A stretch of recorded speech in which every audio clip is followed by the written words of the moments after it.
श्री शक्ति नमः। ओम श्री शक्ति नमः। ओम श्री शक्ति नमः। ओम श्री शक्ति नमः। ओम श्री शक्ति नमः। संस्कारों के नियत काल ब्रह्मचारी के धर्म अनध्याय तथा वेदाध्ययन की आवश्यकता का वर्णन। श्री जनक जी कहते हैं, मुनिश्रेष्ठ, अब मैं विशेष रूप से वन और आसन संबंधी आचार और विधि का वर्णन करता हूँ। आप सावधान होकर सुनो। जो सर्व धर्म का त्याग करके पर धर्म का पालन करता है उसे पाखंडी समझना चाहिए।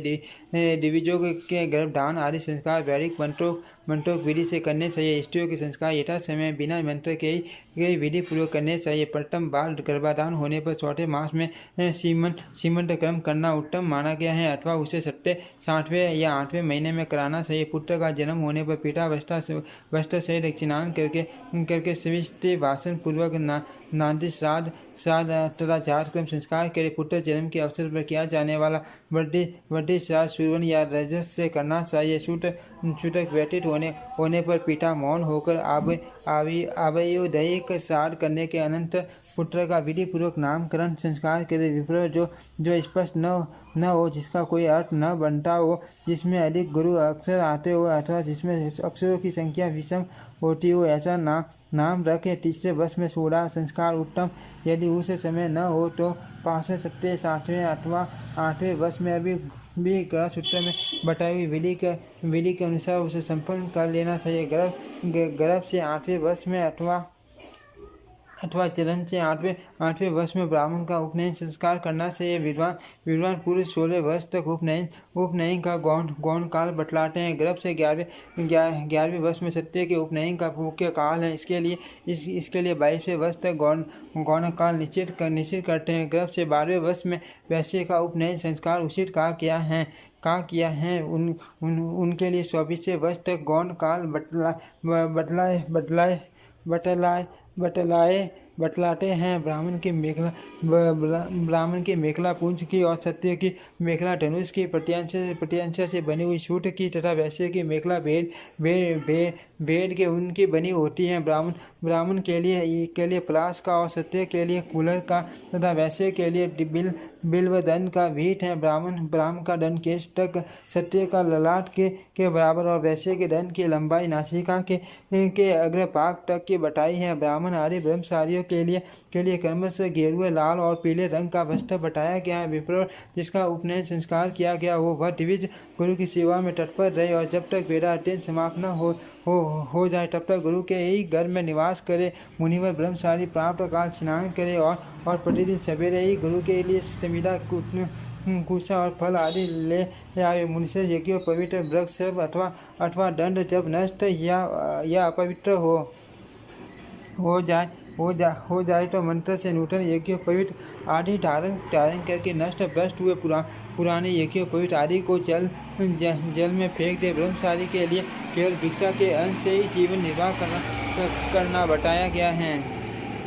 ब्रह्मचारी के लिए केवल भिक्षा के अन्न से जीवन निर्वाह करना बताया गया है। वह मन इंद्रियों को संयम में रखकर सोते पुरुष के घर से भिक्षा ले आवे। भिक्षा मांगते समय ब्राह्मण वाक्य के आदि में, सत्य वाक्य के मध्य में और वैश्य वाक्य के अंत में भवत शब्द का प्रयोग करे। जैसे ब्राह्मण भवती भिक्षा में देई पूजनीय देवी मुझे शिक्षा दीजिए, सत्य भिक्षा भवती में देई और वैश्य भिक्षा में देई भवती कई जितेंद्रिय ब्रह्मचारी प्रतिदिन कार्यकाल और प्राप्त काल शास्त्रीय विधि के अनुसार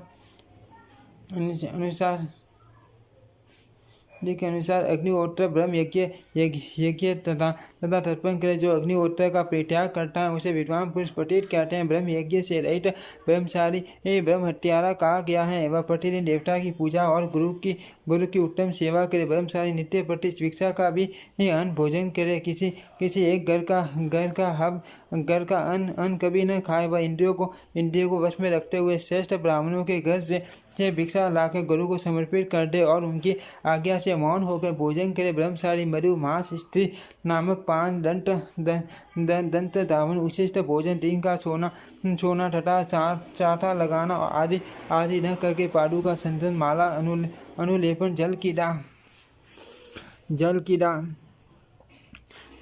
नृत्य, गीत, वाद्य, पर निंदा, दूसरों को सताना, बकी बकी बातें करना, अनजन लगाना, पाखंडी लोगों का साथ करना, शूद्रों की संगति में रहना आदि न करे। वृद्ध पुरुषों को कर्मश प्रणाम करे। बुद्ध 3 प्रकार के होते हैं, एक ज्ञान वृद्ध, दूसरे तपो वृद्ध और तीसरे वयो वृद्ध हैं, जो गुरु वेद शास्त्रों के उपदेश से आध्यात्मिक आदि दुखों का निवारण करते हैं। उन्हें पहले प्रणाम करे। प्रणाम करते समय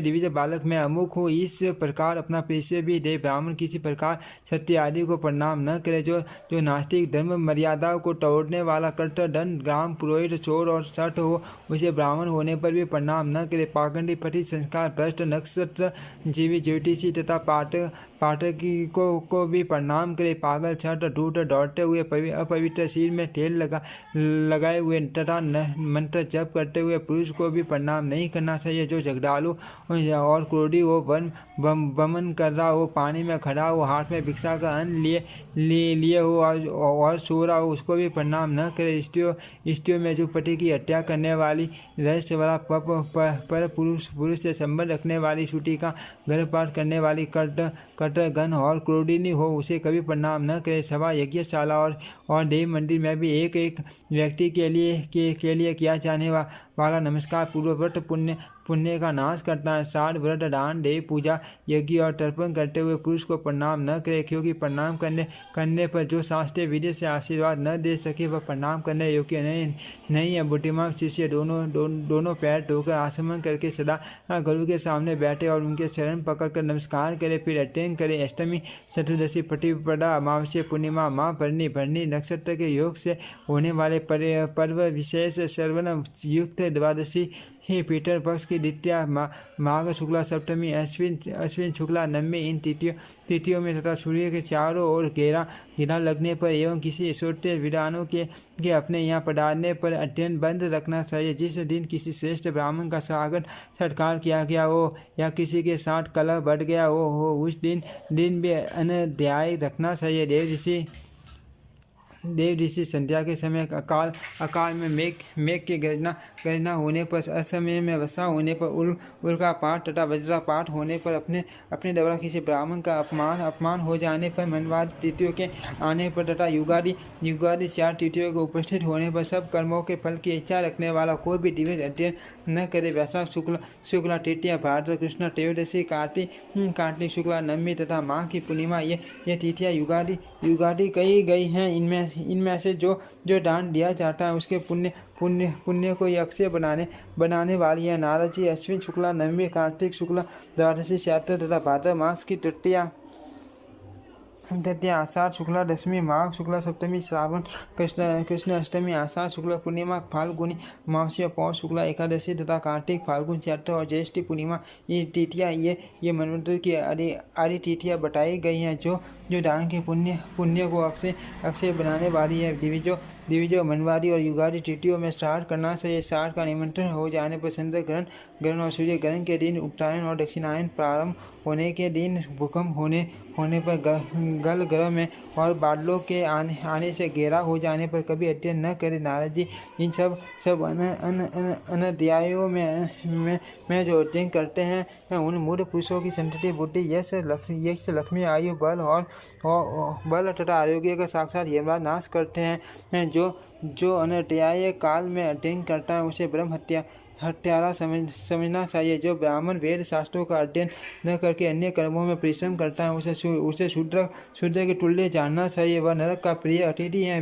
वेदाध्ययन रहित ब्राह्मण के नित्य नैमित्तिक काम्य तथा दूसरे जो वैदिक कर्म है वे सब निष्फल होते हैं। भगवान विष्णु शब्द ब्रह्ममय है और वेद साक्षात श्री हरि का स्वरूप माना गया है। जो ब्राह्मण वेदों का अध्ययन करता है वह संपूर्ण कामनाओं को प्राप्त कर लेता है। ओम श्री शक्ति नमः। ओम श्री शक्ति नमः। ओम श्री शक्ति नमः। ओम श्री शक्ति नमः। ओम श्री शक्ति नमः।